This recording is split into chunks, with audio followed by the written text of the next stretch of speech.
Pagka-open nga namin ng shop, dumating na nga yung isa sa mga in-order ko na ilaw. Nakaset na nga siya ng 3 piraso kaya tag-iisa nga kaming assemble. Medyo nahirapan nga kami sa pag-assemble kahit 3 na nga kami. Nung umalis kasi dito yung Coffee Bee, talagang tinanggal lahat nila yung design. So yung mga design nga na yan na nakikita nyo nga sa wall, yung mga damo na yan, yung may-ari nga ng spa dito na katabi ko. Sa kanya nga yan kasi pinagtanggalan dun sa kabilang spa. So yun, nandun lang naman nakatambak sa taas kaya pinagamit niya muna nga sa akin. Medyo kinapos nga lang nga siya ng konti kaya bumili na lang din ako ng wallpaper. Din sa kabilang dingding tinanggal din nga nila. Then bumili rin ako ng bagong mesa sa marketplace. Buti na nga lang nga din at mura ko lang din siyang nakuha. At yung mesa ko nga na una ko pa nga lang binili nung ako pa lang mag-isa dito. Kaya nung umalis nga yung Coffee Bee nga dito, halos 2 araw din nga kaming hindi nakapag-operate kasi nga nag-renovate din kasi kami. So nitong gabi nga sobrang busy nga namin ni Geraldine. Kapag andito nga si Geraldine at busy kami, nakakapag-video ako pero kapag ako lang mag-isa, Diyos ko po,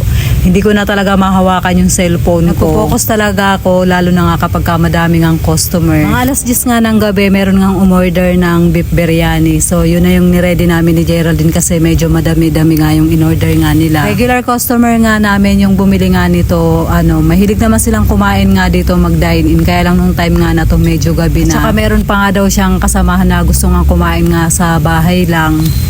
Beef biryani. Walang nagbago, masarap pa din. Kagaya ko. Ay, may nagbago pala guys. Papakita namin sa inyo. Ganda. So yun na daw yung nagbago. Pero yung lasa niya, syempre, hindi siya nagbabago. Kaya marami, kaya binabalik-balikan pa rin siya.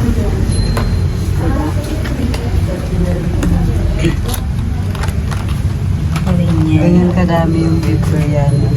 Taga-4 na hiwa yung malaki naman. Kaya sulit na sulit yung inyong dyan. Sulit na sulit yung inyong bayan.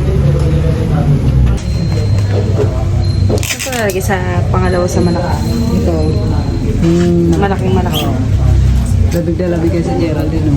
Kaya nga, hindi ko kung bakit eh. Kala mo, sobrang dami. Mama. Babalik ulit sa mesa. So yung umorder niyan, lagi naman nagda-dine in dito. Lagi sila makain. Ay, siya naman ako si Bebe. Thank you. Thank you sa inyo. Kaya ba't di kayo nag-dine in? Sa bahay ito eh. Sige na, ingat kayo dyan. 2, 3. Salamat.